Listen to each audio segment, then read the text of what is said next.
प्राचीन समय की बात है। सोनगढ़ राज्य में एक पराक्रमी और दयालु राजा राज्य करता था। उसका राज्य दूर दूर तक फैला हुआ था और प्रजा उससे अपार प्रेम करती थी।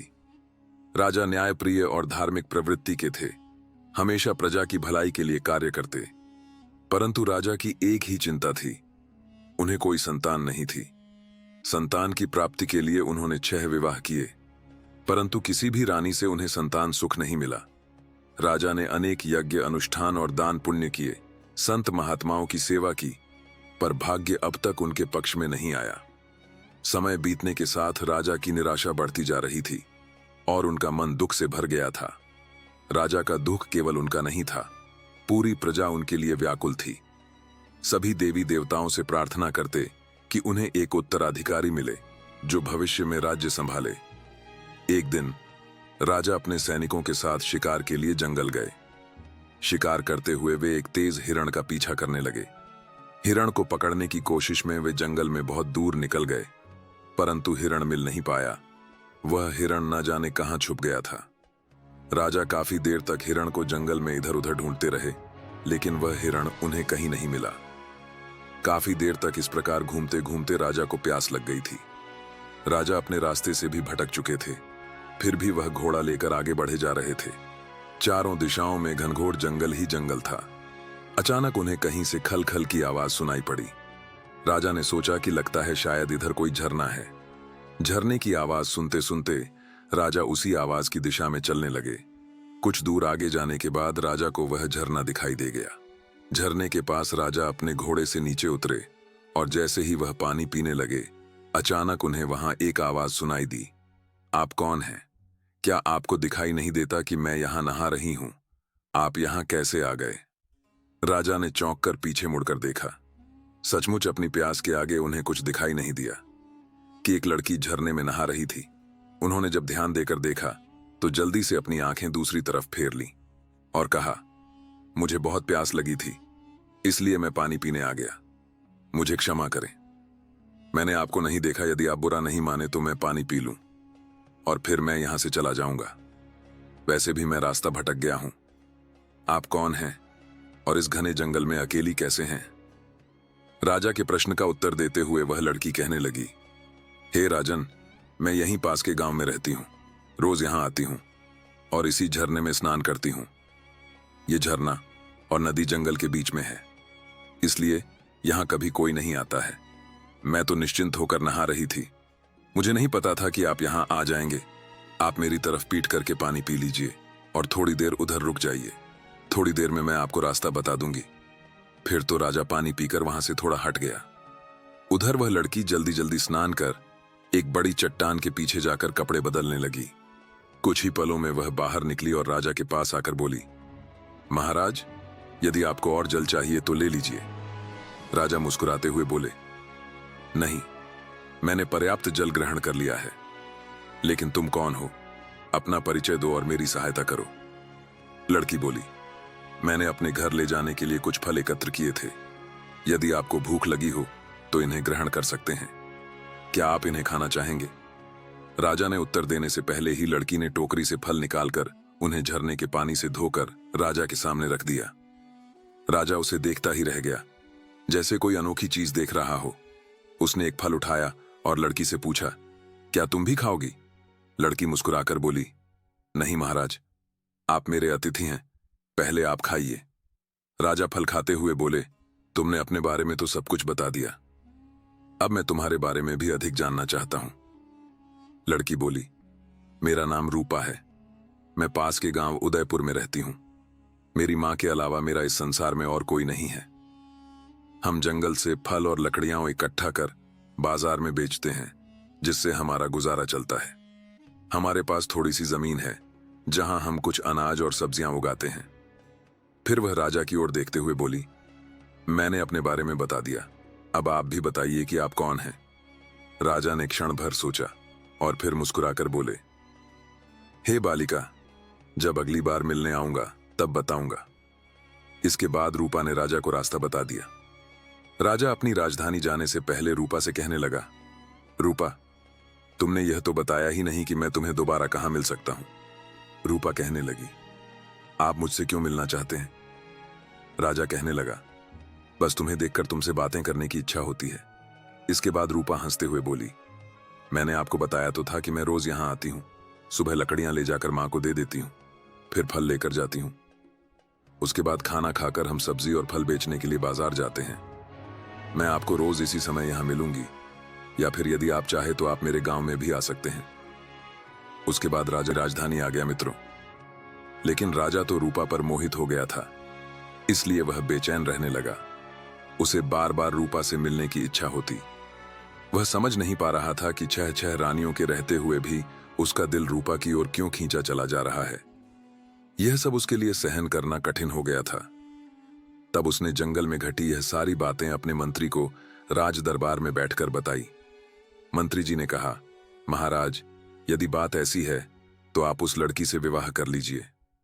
महाराज, हो सकता है उसी से ही हमारे राज्य को उत्तराधिकारी मिल जाए।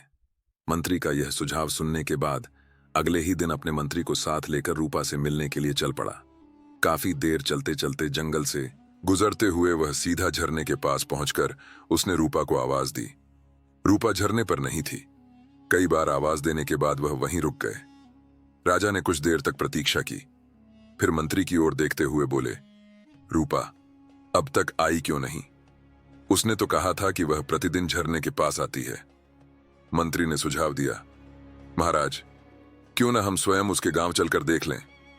राजा ने सहमति जताई, हाँ, यही उचित रहेगा। हमें उसके गांव जाकर पता करना चाहिए। दोनों तुरंत घोड़ों पर सवार होकर रूपा के गांव की ओर चल दिए। जब वे गांव पहुंचे तो उन्होंने रूपा का नाम लेते हुए उसका घर पूछना शुरू किया। ग्रामीणों ने उन्हें देखकर आदरपूर्वक रास्ता दिखाया और उनके साथ चल पड़े। जब राजा और मंत्री उसकी झोपड़ी तक पहुंचे तो उन्होंने देखा कि वहां बाहर कोई नहीं था। राजा ने आवाज दी, रूपा, तुम क्या कर रही हो? बाहर आओ, मैं तुमसे मिलने आया हूं। झरने के पास मैंने तुम्हारी बहुत प्रतीक्षा की, लेकिन तुम आज वहां नहीं आई। राजा की पुकार सुनकर रूपा धीरे धीरे बाहर आई।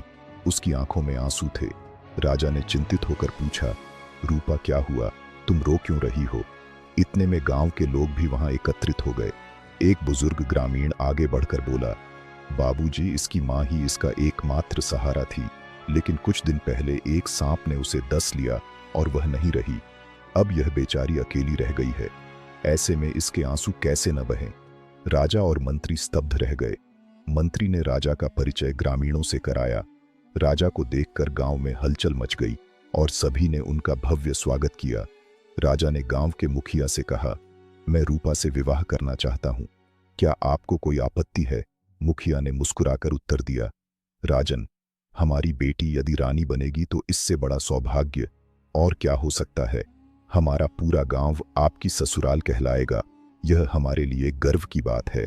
गांव वालों ने शीघ्रता से विवाह की तैयारियां की और राजा तथा रूपा का विवाह संपन्न कराया। राजा ने रूपा को एक नया नाम दिया, राजलक्ष्मी। विवाह के पश्चात राजा, मंत्री और नवविवाहिता रानी राजलक्ष्मी राजधानी लौटने के लिए तैयार हुए। राजा और राजलक्ष्मी एक ही घोड़े पर सवार हुए, जबकि मंत्री अपने घोड़े पर चला। पूरे गांव ने नम आंखों से रूपा को विदाई दी। जंगल के रास्ते होते हुए वे राजमहल पहुंचे। जब राजा की 6 रानियों ने राजलक्ष्मी को देखा तो जलन और क्रोध से भर उठीं, लेकिन ऊपर से उन्होंने अपनी भावनाओं को छिपाते हुए उसका स्वागत किया। राजा का अधिकांश समय अब राजलक्ष्मी के साथ बीतने लगा। भोली भाली राजलक्ष्मी यह समझ नहीं पा रही थी कि उसकी सौतनें उसके प्रति ईर्ष्या से भरी हुई हैं। वह उन्हें अपना परिवार मान रही थी, जबकि वे मन ही मन उससे द्वेष कर रही थीं। राजलक्ष्मी के साथ राजा के विवाह को भी काफी समय बीत गया, लेकिन फिर भी उन्हें कोई संतान नहीं हुई। एक बार एक सन्यासी महाराज उस राज्य से गुजर रहे थे। वह सन्यासी उस इलाके में बहुत ही प्रसिद्ध थे। जब मंत्री जी को उन सन्यासी महाराज के बारे में पता लगा तो वह राजा के पास आया और बोला कि महाराज, वे सन्यासी बहुत ही बड़े महात्मा हैं, क्यों ना एक बार उन्हें राज दरबार में बुलाकर उनसे इस परेशानी का हल पूछा जाए। राजा मंत्री की बात से सहमत हो गए और उन्होंने मंत्री से कहा कि मंत्री जी, अब तुम सन्यासी बाबा को शीघ्र ही राजमहल में बुला लाओ। फिर मंत्री ने तुरंत ही उसे सन्यासी बाबा को राजमहल में बुला ले। राजा ने उनका बहुत आदर सत्कार किया। और उन्हें अपनी परेशानी के बारे में बताया। राजा ने अपनी सभी रानियों को भी राज दरबार में ही बुला लिया। सन्यासी बाबा ने उस समय कुछ भी न कहते हुए महाराज से कुछ दिन के लिए महल में रुकने की आज्ञा मांगी, जिसे राजा ने खुशी खुशी स्वीकार कर लिया और अपने सिपाहियों को आज्ञा दी कि सन्यासी बाबा का रहने की उचित प्रबंध किया जाए। राजा ने अपनी सभी रानियों से भी कहा कि महात्मा जी का पूरा आदर सत्कार होना चाहिए।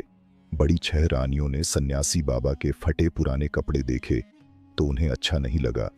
वह सभी सन्यासी बाबा के फटे कपड़ों की ओर देखती और किसी न किसी बहाने उनकी सेवा करने से इनकार कर देती। लेकिन मित्रों, छोटी रानी राजलक्ष्मी सन्यासी बाबा का पूरा आदर सत्कार करती थी। शायद जंगल में पली बड़ी होने के कारण उसे इस बात का कोई घमंड नहीं था कि वह इस राज की रानी है।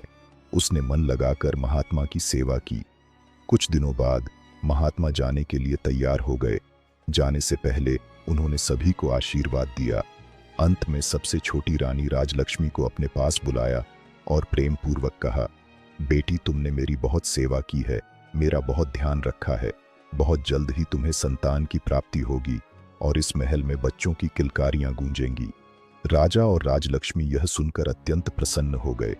आशीर्वाद देकर सन्यासी बाबा वहां से विदा हो गए और सच में कुछ ही दिनों में राजलक्ष्मी गर्भवती हो गई। जब रानी ने राजा को यह शुभ समाचार दिया कि वह पिता बनने वाले हैं, तो राजा की खुशी का कोई ठिकाना नहीं रहा। अब तो उन्होंने राजलक्ष्मी की देखभाल और भी अधिक बढ़ा दी। वे यह सुनिश्चित करने लगे कि रानी को किसी भी प्रकार की परेशानी न हो। उन्होंने महल के सभी सेवकों को सख्त आदेश दिया कि रानी की हर इच्छा पूरी की जाए। साथ ही कुलगुरु को भी निर्देश दिया कि वे प्रतिदिन राजलक्ष्मी को धार्मिक और प्रेरणादायक कथाएं सुनाएं, ताकि उसका मन प्रसन्न बना रहे। राजमहल से लेकर पूरे राज्य में इस शुभ समाचार की लहर दौड़ गई। चारों ओर हर्ष और उल्लास का वातावरण बन गया। प्रजा भी अत्यंत प्रसन्न थी कि राज्य को उत्तराधिकारी मिलने वाला है। लेकिन राजा की अन्य 6 रानियों के मन में जलन की आग भड़क उठी। वे आपस में विचार करने लगीं। राजलक्ष्मी तो पहले ही राजा की प्रिय थी, अब संतान होने के बाद तो राजा का पूरा ध्यान उसी पर रहेगा। हम सबका महत्व धीरे धीरे समाप्त हो जाएगा और शायद हमें तो दासियों की तरह समझा जाने लगे। इन विचारों से वे चिंतित हो उठीं और आपस में षड्यंत्र करने लगीं कि किसी भी तरह राजलक्ष्मी को परेशान किया जाए। परंतु हर बार उनके प्रयास असफल हो जाते। कभी कुलगुरु उनके रास्ते में आ जाते, कभी सेवक सतर्क हो जाते, कभी प्रजा का प्रेम राजलक्ष्मी के पक्ष में खड़ा हो जाता और कभी स्वयं राजा उसकी ढाल बन जाते। इस तरह समय बीतता गया और रानी का गर्भ धीरे धीरे बढ़ने लगा। गर्भावस्था का समय भी लगभग पूरा होने को था। तभी अचानक राज्य की सीमा पर विद्रोहियों ने विद्रोह कर दिया। उनके विद्रोह को दबाने के लिए सेनापति को भेजा गया, जो कि अपने काम में असफल रहे। तब राज्य की सीमा पर स्वयं राजा को ही जाना पड़ा। राजा ने अपनी बड़ी रानी को छोटी रानी राजलक्ष्मी की उचित देखभाल करने का निर्देश दिया और वे विद्रोह को दबाने के लिए सेना लेकर महल से निकल पड़े। राजा के जाते ही बड़ी रानियों को सुनहरा अवसर मिल गया था। अब वे छोटी रानी को गलत बातें बतलाती रहती और छोटी रानी से वैसे ही काम करवाती जिससे उनके गर्भ को नुकसान पहुंचे। दिन में एक बार कुलगुरु आते और पाठ करके चले जाते। कुलगुरु छोटी रानी को धैर्य बंधते और उनसे मधुर बातें करते हुए बच्चे के लिए आवश्यक सावधानियां बतलाकर चले जाते। रानी राजलक्ष्मी समझ नहीं पा रही थी कि कुलगुरु और बड़ी रानियों की बातें अलग अलग क्यों हैं। आखिर सही कौन है? दोनों की बातें एक दूसरे से बिल्कुल विपरीत हैं। वह सोचती, कुलगुरु तो पुरुष है तो, और रानियां तो महिलाएं हैं। महिलाओं की बातें पुरुष कहाँ समझ पाएंगे। इसीलिए जो बड़ी रानियां कहती हैं वही सही है। उसे यही लगता कि बड़ी रानियां गलत तो नहीं बोलेगी। इसीलिए वह आंखें बंद करके बड़ी रानियों की हर बात मानती रही थी। एक दिन रानी को प्रसव पीड़ा शुरू हो गई। उसने बड़ी रानी से कहा कि दीदी, मुझे बहुत तकलीफ हो रही है, कुछ उपाय करें, प्रसव कैसे होगा। समय पूरा हो गया था। बड़ी रानी के मन में बहुत ज्यादा ईर्ष्या हो रही थी। वह सोच रही थी कि अभी से इसका इतना ध्यान रखा जाता है, बच्चे पैदा होने के बाद ना जाने कितना ज्यादा ध्यान रखा जाएगा। यही सोचकर बड़ी रानी छटपटा रही थी। लेकिन छोटी रानी को इस प्रकार मदद मांगते देखकर उसके मन में तरह तरह के षड्यंत्र पैदा होने लगे। उसने बहुत मीठे शब्दों में छोटी रानी से कहा, तुम चिंता मत करो, मैं कुछ करती हूँ, मैं दाई को बुलाती हूँ। तब तक तुम ऐसा करो कि देखो वह सामने कोठरी है, तुम उसमें अपना सिर डालकर खड़ी हो जाओ, इससे तुम्हें आराम मिलेगा और प्रसव आराम से हो जाएगा। तब तक दाई भी आ जाएगी। राजलक्ष्मी को ऐसा कहकर बड़ी रानी वहां से चली गई। उसने राजमहल की दाई को बुलाई और उसे ढेर सारा धन देकर समझाकर अपने साथ शामिल कर लिया। इसके बाद दोनों मिलकर इंतजार करने लगी। दूसरी ओर बड़ी रानी के जाने के बाद रानी राजलक्ष्मी कोठरी में सिर डालने लगी। कोठरी ऊंची होने के कारण रानी का सिर कोठरी के अंदर नहीं पहुंच सका। यह देखकर वह सोचने लगी कि अब मैं क्या करूं मित्रों। उसने तो कभी किसी का प्रसव होते हुए देखा भी नहीं था, इसलिए वह कुछ जानती भी नहीं थी। तभी उसने सामने एक पानी का घड़ा देखा और सोचा कि यहाँ पर यह जो पानी पीने का घड़ा रखा है वह भी तो मिट्टी का ही है, मैं इसी में अपना सिर डाल लेती हूँ, क्योंकि बड़ी बहनों ने उसे गलत तो कहा नहीं होगा, जरूर प्रसव का यही तरीका होता होगा। वह घड़े से पानी फेंक कर उसी में अपना सिर डालने लगी। उसका सिर घड़े के अंदर भी नहीं जा रहा था। वह आंखें बंद किए हुए घड़े के ऊपर सिर रखकर वहीं में बैठ गई और दर्द के कारण चिल्लाती रही, लेकिन उसे देखने वाला वहां पर कोई नहीं था। दूसरी तरफ बड़ी रानी और दूसरी रानियों ने अपनी विश्वास पात्र दाई से कहा कि तुम छोटी रानी के कमरे के बाहर जाकर खड़ी रहो और देखती रहो कि वहां कोई दूसरा जा नहीं पाए। दाई कमरे के बाहर खड़ी हो गई। छोटी रानी पीड़ा से करा रही थी। भगवान की कृपा से छोटी रानी ने एक एक करके 7 बच्चों को जन्म दिया। उनमें 6 लड़के और 1 लड़की का जन्म हुआ। बहुत ज्यादा पीड़ा के कारण रानी बेहोश हो गई और घड़े के पास ही गिर गई। यह देखकर दाई ने जल्दी से अपनी बड़ी रानी को बुलाया और सभी बच्चों को उन्हें दिखाया। बड़ी रानी के साथ सभी छोटी रानियां भी वहां आ चुकी थीं। वह सभी यह देखकर हैरान थी कि छोटी रानी ने एक साथ 7 बच्चों को जन्म दिया है और सभी बच्चे बिल्कुल स्वस्थ और तंदुरुस्त हैं। उन्होंने उस दाई से कहा कि तुम जल्दी से जाओ और कुछ ईंट पत्थर के टुकड़ों को लेकर आओ। दाई जल्दी से ईंट पत्थर के टुकड़ों को लेकर आ गई।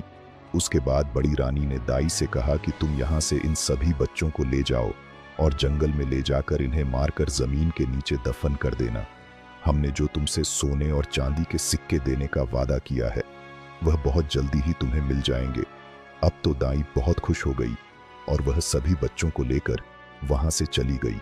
उसके जाने के बाद सभी रानियों ने मिलकर वहां से बच्चों के होने के सारे निशान साफ कर दिए। बच्चों के स्थान पर उन्होंने ईंट पत्थर के टुकड़े वहां पर रख दिए।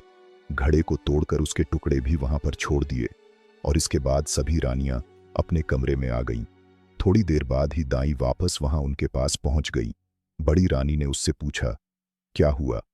क्या तुमने उन्हें मारकर जमीन में दबा दिया है? दाई के यहाँ कहने पर सभी रानियां बहुत खुश हुईं और उन्होंने उसी समय उसे इनाम के रूप में बहुत सारे सोने और चांदी के सिक्के देकर विदा किया। इस प्रकार अपना सारा काम पूरा करने के बाद सभी रानियां रानी राजलक्ष्मी के पास आईं और उसके ऊपर पानी के छींटे मारकर छोटी रानी को होश में लाई। होश में आने के बाद रानी बहुत कमजोरी महसूस कर रही थी। उसने बड़ी रानियों से पूछा कि मेरे बच्चे कहाँ हैं और मुझे लड़का या लड़की क्या हुआ है। पास पड़े ईंट और पत्थरों की ओर इशारा करते हुए रानियों ने कहा कि यह देखो, तुमने इन ईंट और पत्थरों को जन्म दिया है। छोटी रानी राजलक्ष्मी यह सुनकर आश्चर्यचकित थी कि ऐसा कैसे हो सकता है कि मैंने ईंट और पत्थरों को जन्म दिया है। छोटी रानी के पास ईंट और पत्थर के टुकड़े पड़े हुए थे। उसने रोते हुए कहा कि ईंट और पत्थर ऐसा कैसे हो सकता है? नहीं, यह नहीं हो सकता, बच्चा तो जरूर हुआ होगा। बड़ी रानियों ने कहा, तो क्या हमने उसे कहीं छुपा दिया है? यही तो है जिसे तुमने जन्म दिया है। लो, अब तुम इन्हें संभाल कर रखो। ऐसा कहकर उन्होंने सारी ईंट और पत्थर के टुकड़ों को एक थैले में भर दिया। अब उन्हें राजा के आने की प्रतीक्षा थी। छोटी रानी बहुत ही आश्चर्यचकित और परेशान थी। वह समझ नहीं पा रही थी कि ऐसा कैसे हो सकता है। जल्दी ही सभी रानियों ने यह बात पूरे महल में फैला दी कि छोटी रानी ने बच्चों के बदले ईंट और पत्थरों को जन्म दिया है। कुछ समय बाद राजा भी युद्ध जीतकर अपने नगर को वापस आ गए। उनके स्वागत में भव्य तैयारियां की गईं। परंतु लोगों के चेहरे पर वह उमंग, वह खुशी नहीं दिख रही थी जिसकी उन्होंने कल्पना की थी। उनको बड़ा आश्चर्य हुआ। राजा अब राजभवन में आए तो पटरानी सहित सभी रानियों ने उनका स्वागत किया। छोटी रानी का चेहरा उदास था, परंतु दूसरी रानियां बहुत खुश दिखाई दे रही थीं। राजमहल में ऐसा माहौल देखकर राजा को बहुत आश्चर्य हुआ। छोटी रानी का उदास मुंह देखकर उन्होंने पूछा, रानी, राजलक्ष्मी क्या बात है? आप दुखी नजर आ रही हैं। इस पर छोटी रानी राजलक्ष्मी के कुछ भी कहने से पहले ही बड़ी रानी ने जवाब दिया कि महाराज, वह दुखी कैसे नहीं रहे। इनका भेद जो खुल गया है मित्रों। राजा को तो कुछ समझ नहीं आया, तो उसने बड़ी रानी से पूछा कि आपका यह सब कहने का क्या मतलब है? रानी बताइए तो सही, क्या हुआ? रानी का प्रसव हुआ या नहीं? राजा की बड़ी रानी जो पटरानी थी, महाराज, इसने आपको गर्भवती होने का झांसा दिया, पर यह सब सिर्फ एक छलावा था। यह गर्भवती नहीं थी, बल्कि हम सबको धोखे में रख रही थी। अगर सच में इसे संतान का सुख प्राप्त हुआ होता तो कुछ तो जन्म लेता, परंतु इसके कमरे में केवल ईंट और पत्थर पड़े हैं। पटरानी राजा और अन्य रानियों को लेकर राजलक्ष्मी के कक्ष में गई। वहां सचमुच फर्श पर ईंटों और पत्थरों के टुकड़े पड़े थे। राजा यह दृश्य देखकर स्तब्ध रह गए। यह कैसे संभव है? मानव गर्भ से पत्थर और ईंटें कैसे जन्म ले सकती हैं? उन्होंने आश्चर्य से कहा। पटरानी ने अपनी बात आगे बढ़ाई, महाराज, यही तो हम भी सोच रहे हैं। यह सब नाटक था। हम सब इसी आशा में थे कि राज्य को उत्तराधिकारी मिलेगा, परंतु इसने हमारी भावनाओं के साथ खेला है। राजा को अब पटरानी की बातें सही लगने लगी। उन्होंने राजलक्ष्मी की ओर गुस्से से देखा और कड़े स्वर में बोले, रानी, आपने इतनी बड़ी छल कपट क्यों की? क्या आपको तनिक भी दया नहीं आई? अगर सच में संतान न होती तो हम इसे विधि का विधान मान लेते, लेकिन आपने तो हमें झूठी उम्मीद देकर हमारे विश्वास को ठेस पहुंचाई है। राजा का चेहरा क्रोध से लाल हो गया। हमने आपको अपना सबसे प्रिय स्थान दिया, स्नेह दिया, सम्मान दिया, लेकिन आपने इस प्रेम और विश्वास के साथ विश्वासघात किया। हमें आपसे ऐसी उम्मीद नहीं थी। महल के सभी दरबारी दास दासियां और अन्य रानियां भी राजा की इस प्रतिक्रिया को सुन रहे थे। सबकी निगाहें अब राजलक्ष्मी पर टिकी थीं। किसी को यकीन नहीं हो रहा था कि इतनी कोमल हृदय वाली रानी ऐसा छल कर सकती है। राजा आगे बोले, आपने जो विश्वासघात किया है उसकी सजा तो आपको अवश्य मिलेगी, परंतु उससे पहले मैं आपसे यह जानना चाहता हूं, आखिर यह सब क्यों किया? राजलक्ष्मी का चेहरा पीला पड़ चुका था। उसकी आंखों में आंसू थे, परंतु वह चुप थी। अब सबकी नजरें उसी पर थीं कि वह क्या जवाब देगी। बने रहे, मिलते हैं नेक्स्ट पार्ट में।